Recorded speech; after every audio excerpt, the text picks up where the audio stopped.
Yo, what up, everybody? It's your boy Fitzmonk TV here, aka G-Lauren33, and I'm back here tonight with your Friday Night SmackDown review.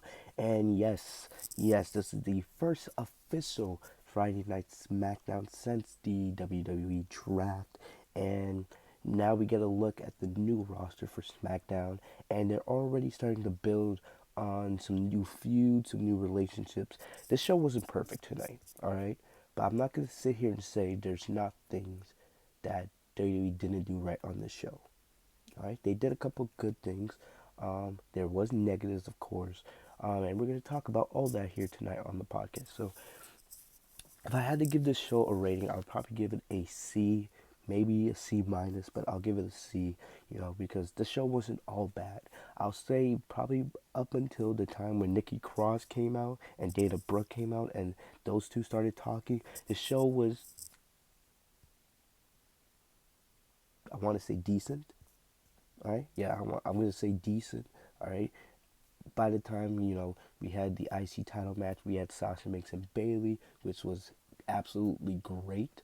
But about after that point, the show kind of fell off the map, and it went into typical stuff we would expect from WWE, which is nonsense, garbage stuff that doesn't make any sense. All right, and the main event wasn't bad, but still there was some logic gaps, which we'll talk about tonight. But as always, I want to welcome you guys to the channel if you guys are new. As always, I go live every single, Friday Night SmackDown. I don't usually go live because it's harder for me, but I give you guys Friday Night SmackDown reviews, Monday Night Raw reviews, AEW and NXT reviews most Wednesdays, depending on if I'm working or not. And then I give you guys extra content throughout the week. We dropped a couple videos talking about Alexa Bliss being traded to SmackDown and Bruce Pritchard becoming the new executive director as Eric Bischoff was given the boot. And, Vince McMahon fired Eric Bischoff because this was him wanting to show Fox that he's gonna work as hard as he can to make SmackDown the best it can be on Fox. Yeah, sure, great move, Vince. Like Bruce Pritchard's gonna help the problem. But I did drop some extra content video for you guys. So as always, go check that out after this video.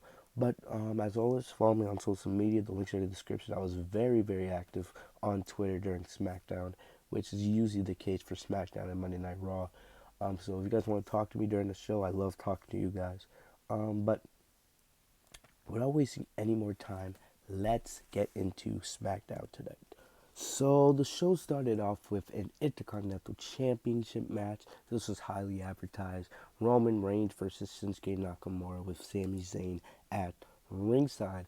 And I'm going to be honest with you guys, this was not a bad match. It was actually a pretty solid match to open the show. He did have the disqualification finish, which, I don't know how Fox is going to feel about that, because one of the things we know that Fox wanted is they don't want disqualifications. They want conclusive finishes to most, if not all, the matches on Fox, all right? Because they want, WWE to be presented as a sports product, and sports usually have conclusive finishes, all right? But a few things I wanted to ask: what did Roman Reigns do to get this opportunity? Honestly, yes, I'll be honest with you guys. I don't hate Roman Reigns the same way I used to. All right, you guys remember in the last couple of years, I've been very, very vocal about Roman Reigns on this channel. How much I don't like the guy. I'm talking mainly about the WWE character, how he's been pushed down our throats. All the matches he had against Brock Lesnar, that was basically the biggest problem of them all, him being The Undertaker, and et cetera, et cetera. But, around the time last year when he came out and he talked about how he had cancer, a lot changed for Roman. That break that he took, he was gone for like a good 4 or 5 months. That break we had with Roman Reigns, man, it's done wonders for his career, to be honest, because that hate, that disgust I used to have for Roman, it's not there. It's not there as much anymore. It's more towards Seth Rollins, because Seth Rollins in 2019, he has become what Roman was from, 2016 to 2018, And Roman, he hasn't been pushed down our throats. Since he's been back, This is, I believe, his first championship opportunity since he's been back. He was feuding. He's just been feuding with Drew McIntyre, Shane McMahon, Shinsuke, Eric Rowan and Luke Harper. Basically, it kind of reminded me of the way John Cena was booked. If you guys remember back in the day when Cena was not in championship opportunities, Cena would go, 6, 7 months just feuding with other guys on the main roster, not around championships. So it's kind of like, they're giving Roman, they've given, since Roman came back, before WrestleMania, I think came back in February, we have not seen Roman in no championship matches. He spent most of this year just, in singles feuds, really. And now they're starting to put Roman back in the title picture. They had him go for the Intercontinental Championship tonight. But my problem is, what did Roman really do to earn his opportunity? I believe Shinsuke and Sami Zayn were the ones that challenged Roman. I think. I may be wrong on that. I forgot how this match came about, but Roman really hasn't done anything to earn his opportunity. You know? I thought Roman was actually gonna win tonight, because why not? Why not? You have Roman Reigns. He's been advertised as SmackDown's #1 pick. He's one of the faces of the brand, which makes sense since he's such a big star in WWE. But having Roman in this position, you know what I mean? Like, I wasn't mad about it. I would have been more mad if they, tried to push Roman versus Brock Lesnar. And to be honest, guys, man, I'm still scared that WWE might give us Roman versus Brock Lesnar at WrestleMania. All right, right now they have Lesnar feuding with King Biascas, but we don't know who Lesnar is gonna face at Mania. I know it's a long ways away, but I like to look in the future. I personally would kind of like to see either Lesnar versus Bryan.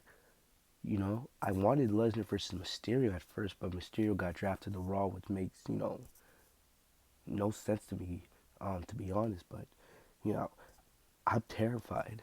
I'm really terrified that this is going to lead to Roman versus Lesnar 3 again at WrestleMania, and I hope the company doesn't go down that direction. But I can't not think that right now. They have Roman going after the mid-card championship. It's just a matter of time before we see Roman and Brock go at it again. And I hope I'm wrong about that. But right now, you can't tell me that you don't think that's the direction this company is going for. Vince is just sitting in the back, just like with his evil laugh, just thinking, yes, Roman versus Brock 3, I can't wait. The end of the trilogy or whatever, But we'll cross that point when we get there. But honestly, Roman hasn't done anything to earn an IC title match. He really hasn't. But I'm not surprised that we gave him one because, like I said, he is one of the faces on SmackDown. But like I said, this was not a bad match. It was pretty, it was like your typical Roman Reigns match, really. There wasn't anything special they did, but it was still a good match. Roman and Shinsuke, they were definitely going hard at each other. We saw at the end, Shinsuke went for a SASHA, and Roman hit a Superman punch, and he was setting up for the spear, and I think, yes, Baron Corbin hits him from behind with a pole, I think, or his staff, or whatever, I forget what it is. I really can't stand Baron Corbin, legit. They are legit turning Baron Corbin slowly right back into the guy I can't stand.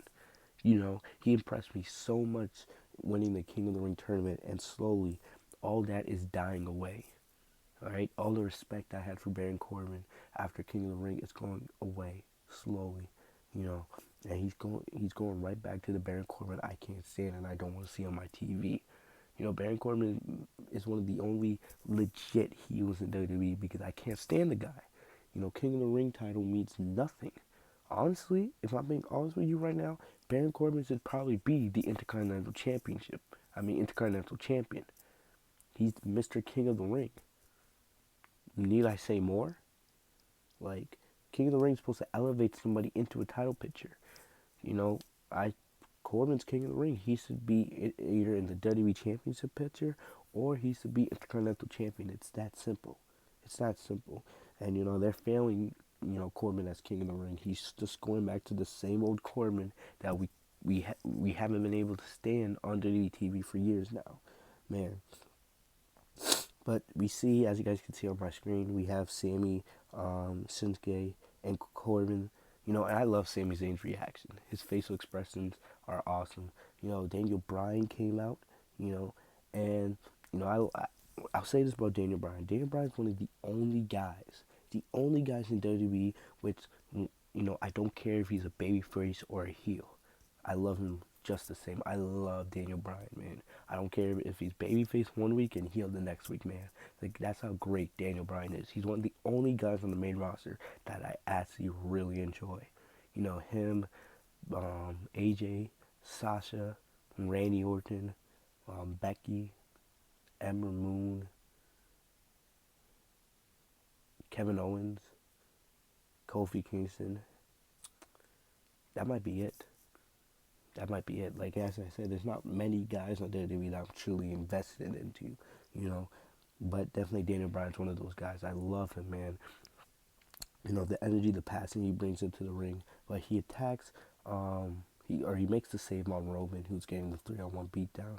But he walks into an end of days from Corbin, and I should have knew where this was leading to. All right, if Teddy Long was still general manager on SmackDown, Teddy Long would have came out and said, all right, you guys want to fight? I'll give you a fight. We're going to have ourselves a tag team match. All right, and yes, that's what happened. I didn't like this decision at all. Even though the tag team match in the main event wasn't bad, I didn't like this at all because it's illogical.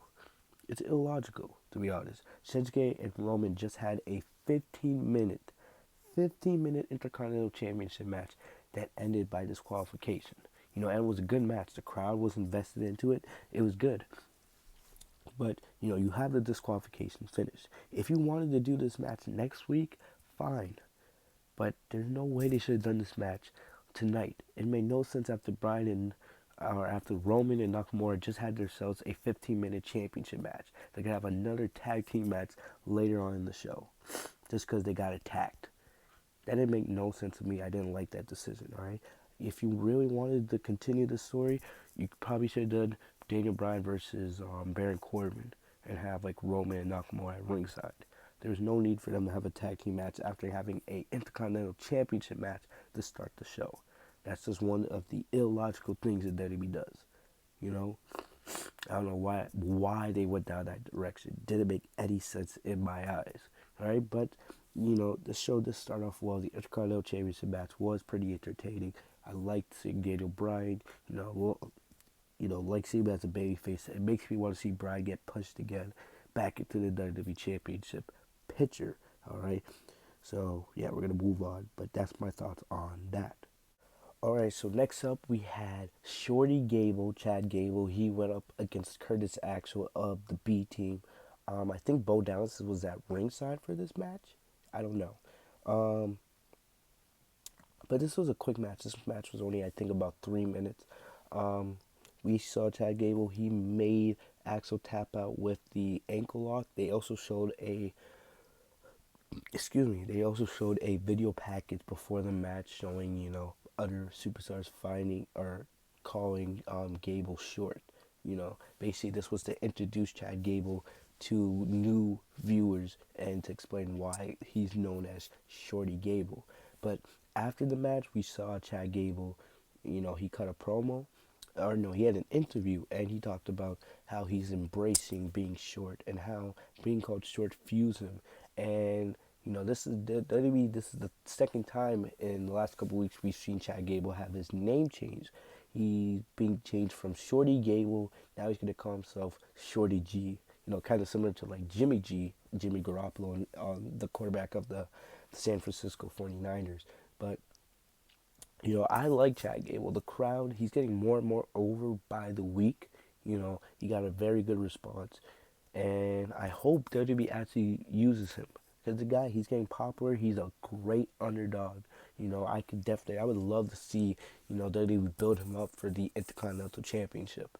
You could set up a feud. Instead, it seems like right now WWE's going with Bryan versus Nakamura. But if WWE wants, I think eventually you could build up Gable, maybe to be the one to take the title for Nakamura or somebody else down the road. The guy is people like him. He has a great underdog story, man. Kind of reminds me like a little bit of Daniel Bryan back in the day, back in 2014. I say this every single week. I like this. I also enjoy how it seems like they're moving away from that Baron Corbin storyline finally. But, watch. I'm saying that now. Watch next week WWE give us Chad Gable versus Baron Corbin again. Hopefully I'm wrong on that, but man, oh man. But that's pretty much all I gotta say about that. I like Chad Gable, man. The Shorty G. Wait, I'm telling you, they're probably gonna have this on T-shirts next week. You know how WWE works. But yeah, I like Chad Gable. Hopefully, they continue to push him because the guy's talented. And the guy's over. I feel like he could be a good asset. Maybe if you want, you could put him in the Team Hogan, Team Flair match. That would definitely help get him over a little bit more. Put him in the ring with some of the WWE's bigger superstars. I don't know, but I'm just giving suggestions here. But keep pushing Chad Gable, man. Keep pushing him. Really quickly, there was also right after this, we saw there was a Skype video call, and I kind of like when WWE does these Skype video calls. They end up being cringe. We saw Michael Cole and Corey Graves. They had an interview with Hulk Hogan over Skype. Hogan did his usual gimmick. What you gonna do? What you gonna do, brothers? Brothers? He did his normal stick. But I think it was revealed tonight that Ali. Yes, Ali's gonna be the next member of Team Hogan. I don't remember how the rosters look. I think Team Hogan still needs 2 more members, and they haven't revealed yet the captain of the team. And also I think Team Flair needs 1 more member, but we'll see. We still have 2 more weeks till Crown Jewel. I'm not excited for the show, but still, as always, I'm going to be here covering for you guys. I'll have a full review for you guys right here on the channel as soon as Crown Jewel goes off the air, so make sure you guys look forward to that. But yeah, that's about all I got to say here about Chad Gable, so let's move on. So we had a 6-man tag team match. We had Heavy Machinery teaming with the New Day to go up against Rude and Ziggler and the SmackDown Tag Team Champions, The Revival. Basically, this is supposed to set up the build for Crown Jewel, where we're supposed to have like that tag team turmoil match to determine the best tag team in the world. Right now I read a report right now that the Usos were taken off the road along with Naomi. Remember, Naomi, she's married to I believe Jimmy Uso or Jey Uso. I think it's Jimmy. But they're taken off the road because the New Day. I mean, not the New Day. The Usos have had issues. You guys know this already. But honestly, I would love the Usos to come over to SmackDown whenever they come back. They would definitely be a huge boost to the SmackDown Tag Team division. But they might be better suited on Raw because Raw really only has about 4 teams, I believe, right now. But before we saw there was a funny backstage segment, and basically Kofi revealed. It took us 2 weeks, but Kofi revealed why he's not down after losing the WWE Championship. Because basically all he says, he has the power of positivity. And we saw Otis and Tucker, they were trying to give the New Day like a protein shake, some kind of weird mix to get them hyped for the match. And then we see Otis. I love Otis, man. This guy's hilarious. He tastes the batter and then he drinks some of it. You can see it gets all over his beard and parts of his face, man, right before their match. I love Otis. But this was a fun tag team match. It wasn't bad. I'm not a big fan of these big 6-man tag team matches because they usually become cringe. But this was a fun match. I kind of enjoyed seeing Big E and Otis interact in the ring. It was actually pretty cool. Pretty cool. And maybe down the line we'll see these 2 teams feud over the SmackDown Tag Team Championships. I love Heavy Machinery and I love New Day. But New Day and Heavy Machinery get the win here. They hit the midnight hour. And, I've already been saying this, but I'm telling you right now, New Day's going to win, the best tag team in the world, right? Michael mentioned, right now, Kofi's on this road to redemption. I don't know if this is going to lead to Kofi getting another WWE Championship. opportunity against Brock Lesnar, all right, I definitely think they should do that just because, Kofi got done dirty. He didn't deserve to lose in 7 seconds. All right, I think Kofi and Lesnar could definitely have a good match, but I don't know if Lesnar cares enough to have a real match with Kofi. But like I said, they're telling the story of Kofi's redemption. So I'm telling you right now, even though they're not the tag team champions, we know how much Vince loves New Day. I'm telling you right now, New Day's gonna win at Crown Jewel. No doubt in my mind that they're gonna win in Crown Jewel. But overall, this was not a bad tag team match at all. It was pretty fun. And yeah, New Day and Heavy Machinery win, and we'll see what happens at Crown Jewel. Alright, so this was easily the best segment of the night, in my opinion. We had Sasha Banks and Bayley on Miz TV. This was basically Bayley explaining her actions, why she turned heel, why she destroyed the Bayley buddies last week, and everything like that. This was beautiful. This was beautiful. And if anybody from WWE is listening, all right, I'm gonna tell you guys how to book Bayley. All right, there's only one outcome of all of this. This has to be leading to a Sasha Banks versus Bayley for the SmackDown Women's Championship match, hopefully at WrestleMania. All right, I'm telling you right now, WWE, if you want to tell the best story, this honestly has the chance to be the best story of the year from now all the way through WrestleMania, man. This is easily simple booking. All right, I'm going to tell you guys, we're going to talk about the segment. I'm going to tell you guys where this needs to lead for both Sasha Banks and Bayley. First off, I love Bayley's new look. Love her new look, man. She looks like a completely different person. She has her hair all cut now, no more ponytail. She was actually wearing Sasha's jacket. Sasha Banks had a meet and greet in Indy earlier today, and she had this great red checkered jacket. Bayley was actually wearing the jacket tonight. They're best friends. Also, man, Bayley has a new theme, and I love it. I love Bayley's new theme. It has like a mix of choir and electric and R&B in it. I absolutely love it. Bayley's new theme is great. It's great, and it's gonna be even better once we get used to it over the next couple weeks. Also, Sasha looked incredible as always. Sasha always looked amazing. All right, but I just love seeing both Sasha and Bayley. A lot of people want to say, "Oh no, Sasha and Bayley, they're gonna turn on each other." Now, no, that's not the story they're gonna tell. If WWE wants to tell the best story of the year, they need to have patience. It's really that simple. This is a simple story to tell, but WWE needs to be patient. They spent, from Survivor Series last year all the way to WrestleMania, they told the story between Becky and Ronda Rousey. Even though Becky versus Ronda was originally supposed to happen at Survivor Series, they were able, Nia breaking Becky's face was the best case scenario because they were able to save that story all the way from WrestleMania. They need to do the same thing here. All right. But Sasha and Bayley, they're in the ring. Miz says he didn't expect Sasha there. I loved it. Sasha came out and called Bayley the first ever Grand Slam champion, and I'm not gonna lie, a lot of people don't like Miz as a babyface. I don't really like Miz as a babyface. He's way better as a heel. But Miz, I'll say this, he's one of the best on the mic in the entire company.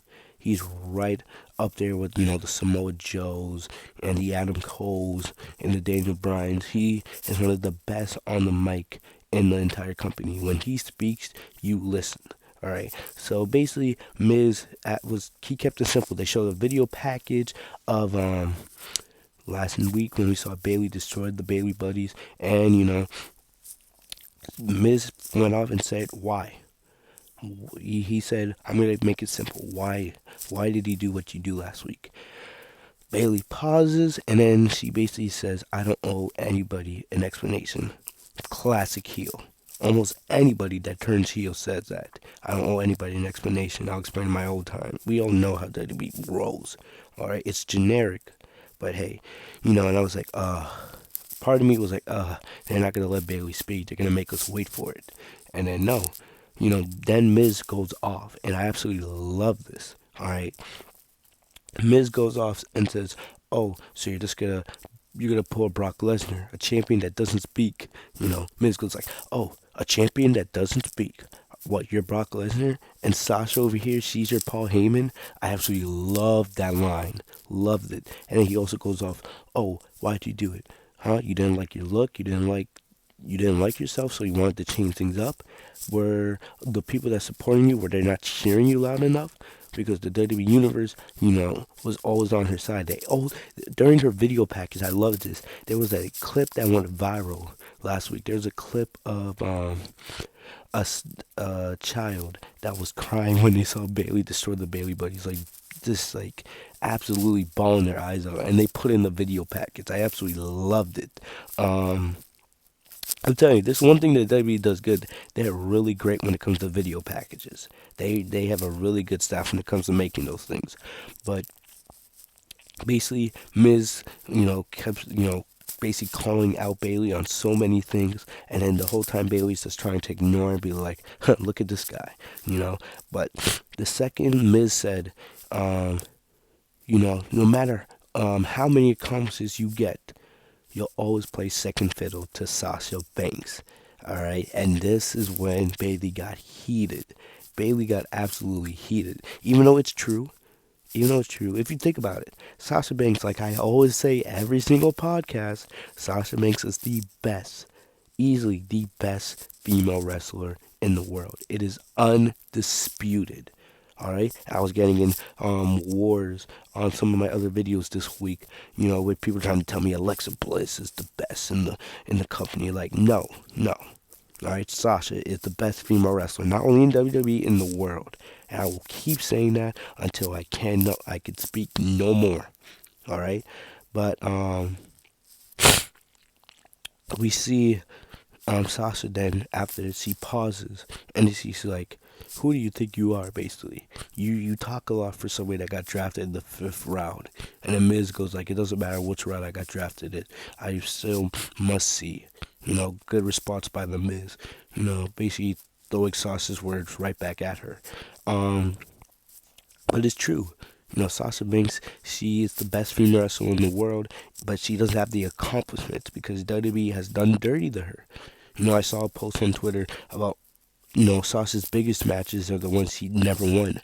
Like the match against Alexa the week after SummerSlam 2017. Hell in a Cell against Charlotte in Boston. Her Hell in a Cell just 2 weeks ago against Becky. And WrestleMania 32 in Dallas. The triple threat with Sasha, Becky, and Charlotte. Sasha should have won that match as well. But WWE has done Sasha dirty multiple times, and I hate to see it, man. They had a thing of the 4 horsewomen listing off all their accomplishments, and Sasha has the least accomplishments of all of them because WWE hasn't booked Sasha properly. Hopefully that will change on SmackDown, but I have no faith. Or I have very little because I don't trust Bruce Pritchard. Don't trust that guy at all. I'm really worried that he's gonna try to bury Sasha. But anyway, this led to Bayley going off. Bayley actually explained. She actually explained, why she did what she did. And basically, in the main, without going into every single line, the main thing is, for years, she tried to be the good person. Stand up for what is right. Try to be the one that hugs people, shows love to all the fans, to the WWE Universe. But and when she became SmackDown Women's Champion, she wanted to elevate the women's division. Wanted to make it must see. But even though she didn't do that, and I don't blame her, her matches with Ember Moon and Nikki and Alexa, they should have been better, but they weren't. Alright, I blame that more on Vince's booking and Bayley herself. She really didn't do anything as SmackDown Women's Champion, to be honest. Didn't do much. But when she said when she lost the title at Hell in a Cell to Charlotte, it hurt her so much. Nobody was there to hug her. Nobody was there to have her back. None of the fans came out of their seats to support her. And I like these lines from Bayley. It was like she tried so hard to be the role model, but when the time came, it's like everything she did didn't mean nothing because no one was there for her in her darkest time. All right, and that caused Bayley to snap. And Bayley was like, all right, I'm done doing stuff for other people. Now I'm going to do stuff for me. And then, her destroying the Bayley buddies, her, having this new attitude, cutting her hair, turning into the dark Bayley. This is all for her now because now it's about her. No longer is she here doing stuff for others, but she's going to look out for herself. I love this. And then Bayley, the best part of this whole promo. And it's a throwback to something Vince McMahon said many years ago during the Attitude Era. Life sucks and then you die. Which is, there's maybe no truer words. You're born, and in life, there's life, death, and taxes. You know what I mean? And I saw on Twitter people were posting a clip of Vince McMahon saying that, and I loved it. I loved it. I'm willing to bet Vince told Bayley to say that line. All right, very famous line. I absolutely loved it. Best part of the segment, right there. And then this whole time you just have Sasha Banks. She didn't say much. Sasha did not say much. She's just, sitting there. And then this is when, the segment was so good. Sasha was great as always. Bayley had a great promo. Miz, being that antagonizer. Love it. Love when Miz is in that role. But then Nikki Cross came out, and this would set up for the women's tag team, or the whatever it's called, the six-pack challenge, which I'll rant a little bit about in just a sec. You have Nikki Cross come out, and to be honest, I didn't really care. I did not really care. The second Nikki Cross is so cringe on the mic. All right. See, the first thing she comes like, tonight in Indianapolis, we're gonna fight, something like that. And the thing is, it's like she had to remember that they were in Indianapolis tonight, because she like gave herself a fist bump or something like that. Like she was so proud of herself for remembering what city we were in. It was so cringe. I was like, oh, Nikki, please shut up. Please shut up. All right. And then Dana Brooke came out, and Dana Brooke is talking about, how SmackDown's a new opportunity for her. I'm not going to say Dana Brooke, she's not bad in the ring, but Dana's, she's a jobber in my eyes. You can't really change that. She's been a jobber for so long, it's going to be really hard for me to believe she's not a jobber now. And then Sasha Banks' reactions to both Nikki and Dana talking was on point. I couldn't stand, because really, like I said at the beginning of the podcast, when they started talking, the show pretty much fell off the air for me. All right, the show really fell off the road for me once Nikki came out and started talking. It was legit cringe. All right, and that would lead us into the six-pack challenge. So this led us into the six-pack challenge to determine Bayley's next opponent for the SmackDown Women's Championship. Overall the match was not bad. I didn't really care for the match too much. If you really look at it, the 6 women in this match, other than probably Carmella, I don't really care for any of these women. All right. Yes, I care about Sonya Deville. I think Sonya Deville has a lot of potential. I think Sonya Deville could really be a star in WWE's women's division and a future potential, women's champion. But WWE really just doesn't put enough stock into her. Look, she was a free agent. Free agent for Bayley cared about. If that makes sense. So, I wish WWE would put a little bit more care into Sonya Deville, but they treat her more like a jobber than, a person with potential. Even Becky Lynch. Becky Lynch was on WWE's show The Bump this week, and she said, she sees Sonya Deville as having the most potential to be a star. Me and Becky agree. I love Sonya. I think she has a lot of potential. I wish WWE would do a little more in building her up, instead of having her look like a jobber. Basically, if you were a free agent after the draft, that's WWE basically saying you're a jobber. All right. But the match wasn't bad. Dana Brooke did a couple impressive moves. It wasn't a terrible match. But if you look at it, I don't really care for most of these women outside of Carmella and, Sonya. And, none of these women, honestly, when I look at most of these women, I don't really see them as being legit contenders for Bayley. Or just legit contenders for the women's championship. You know, WWE had to trade Alexa and Nikki over to SmackDown because SmackDown really didn't have enough talent in their women's division. All right, I don't really see any of these women as legit threats. All right, the only real legit threats for Bayley are probably Carmella, Sasha, and Alexa. You know what I mean? And I was surprised we didn't see Alexa in this match at all. You know, I don't know if Alexa's injured or they just want to keep her off the show. I don't know.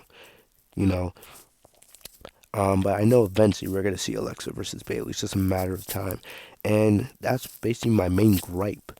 All right. First of all, this six-pack challenge should have not even happened. You should have probably had a tournament. If you want us to care about this women's division, you should have probably done a tournament. It would have been a better introduction for new people, new viewers of SmackDown Fox. It would have put the spotlight on more of these women and given them an opportunity to shine. I see what the King of the Ring did for Baron Corbin. Even though WWE has done nothing with Corbin since he won the tournament, the King of the Ring tournament made Corbin look important and he won our respect. He should have done a tournament to determine Bayley's first opponent for the SmackDown Women's Championship. And honestly, I probably would have had someone like Sonya Deville or Carmella win the title. Win the tournament. Make us actually care. I don't really care about any of these women after. You had Nikki Cross win. We just saw. Think about it. We just saw Bayley versus Nikki Cross. We just saw this match legit a couple months ago. Remember where WWE did like Bayley versus Cross and Alexa like 2 pay-per-views in a row? I think it was Extreme Rules and Stomping Grounds. So we've already seen this feud earlier this year. The only difference now is Bayley's a heel. But I don't care about Bayley versus Nikki Cross at all. I don't. Alright? Nikki Cross is cringe. She's not bad in the ring. I just find her really cringe on the mic, and I don't really want to see Nikki Cross giving promos. Alright? And that probably means Alexa's going to be involved, because we know Alexa and Nikki, they're basically a team. So, I'm not really looking forward to that, because then we're going to see more Sasha and Bayley interacting with Alexa and Nikki. I think we've seen enough of that. But overall, you want us to care about the SmackDown Women's division, but honestly, that six-pack challenge, even if it was decent at best, it really didn't do anything for me to care about the division. Bring back a Ruby Riott, bring back an Ember Moon when she's healthy, maybe get on Ronda Rousey, whenever she eventually returns, because Rousey's gonna come back eventually, and we know Rousey's gonna be on SmackDown, Make us care. Make us actually care. But I'm telling you right now, it's pretty simple to book Bayley. Alright? The only logical, because you're not turning Bayley back into a babyface anytime soon. The only logical place this is leading is Bayley versus Sasha Banks. Hopefully at WrestleMania. This is the feud we've all wanted to see since NXT. Yes, we've seen Sasha and Bayley on the main roster a couple times, but we haven't seen a legit feud. We know Sasha versus Bayley that has potential for feud of the year. And now with Bayley, with this new heel character that everybody loves, I legit posted on Twitter. I'll probably do another video breaking this all down. There's an easy way for us to get the Sasha versus Bayley, and WWE just needs to have patience. All right, I would have Sasha and Bayley win the Women's Tag Team Championships from Asuka and Kairi Sane, hold those titles for maybe 3-4 months, and then around Rumble time, Fastlane, have them drop the titles. Then you could have Bayley, blame Sasha for them losing the tag team titles, and that creates friction with their friendship. I would have Sasha win the Royal Rumble, win the Women's Royal Rumble, and then I don't know. I don't think Becky's losing her title anytime soon, so I would have Sasha tease going to face Becky on Raw. Sasha trying to get payback on Becky for those matches she lost earlier in the year, but then at the last moment have Sasha turn the Bayley. Alright? Have Sasha go to Bayley and be like, nah, I want to face you. You know, we've always talked about main eventing WrestleMania together. Now here's our chance. And then I would have Bayley as the heel, turn on Sasha Banks. This leads to a Sasha Banks babyface turn, because Sasha legit gets cheered anyway. It's like the fans don't care that Sasha is supposed to be a heel. Sasha gets cheered because everyone loves Sasha. All right, and then this leads to Sasha versus Bayley at WrestleMania, probably the main event of the entire show. It's pretty simple. All right, pretty simple. And then they can give us a match that rivals, if not even better, than what they did at NXT Takeover Brooklyn. All right, who wouldn't want to see Sasha versus Bayley? And then Sasha wins the SmackDown Women's Championship finally, and Sasha becomes a Grand Slam champion. You know, and that leads to Sasha now being the new face of the SmackDown Women's division. It's pretty simple, pretty simple. You know, it's the only logical place, unless Ronda Rousey returns before Mania or something like that. It's the only legit thing I see, to be honest. I think this is the way WWE should go. All right, there's only one way this is leading. Cause we know eventually Sasha and Bayley, they're gonna be broken up. All right, and that's gonna lead to these two fighting. You wonder why Sasha wasn't in the six-pack challenge match tonight, or Alexa wasn't. Because WWE, I'm hoping, I don't trust WWE, but I'm hoping that they know what they're doing. Because this is a pretty simple story to tell. But overall, loved Bayley and Sasha tonight. You know, I disagree with Nikki winning.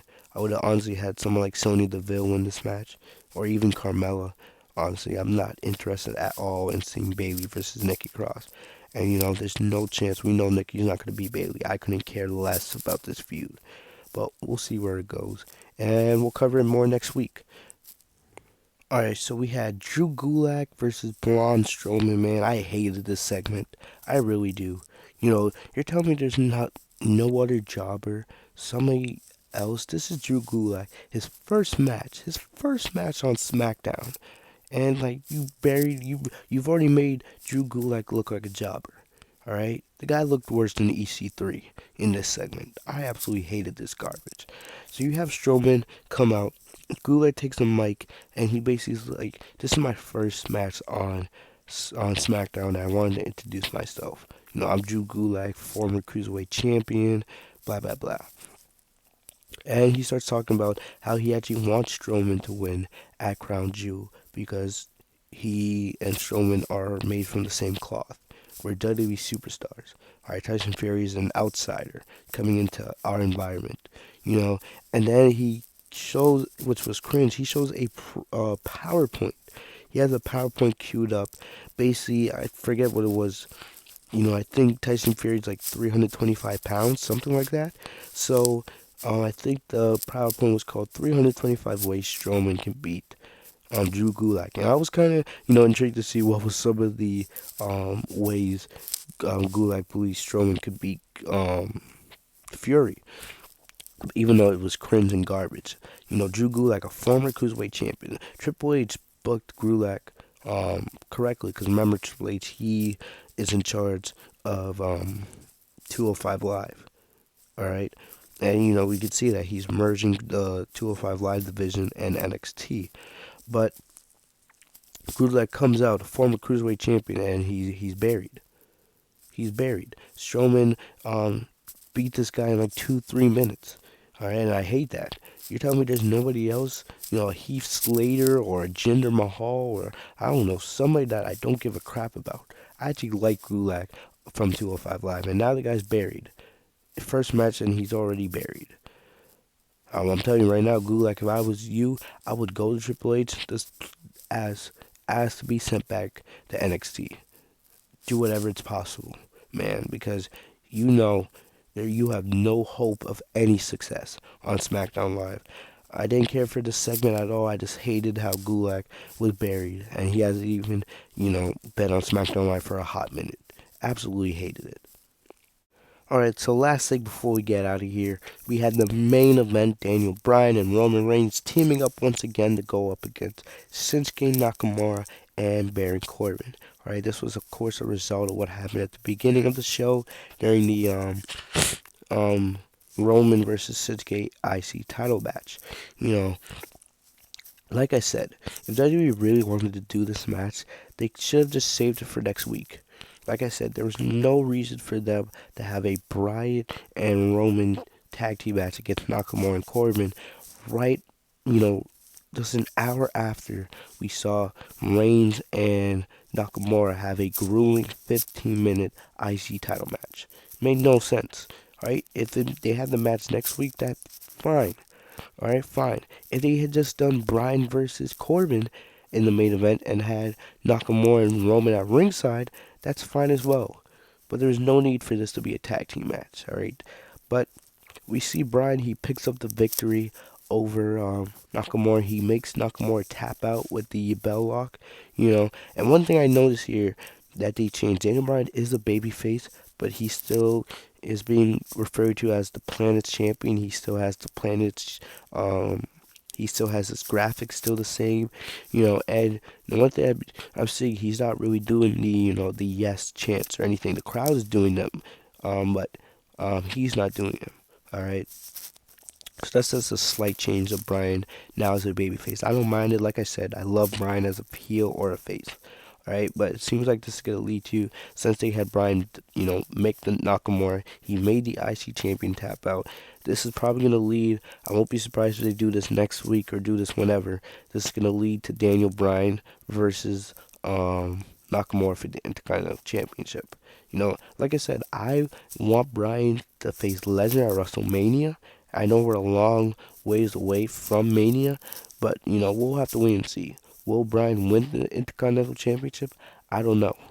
We'll just have to wait and see. You know, but don't be surprised if next week we have Bryan versus Nakamura for the IC Championship. You know, I love Daniel Bryan, man.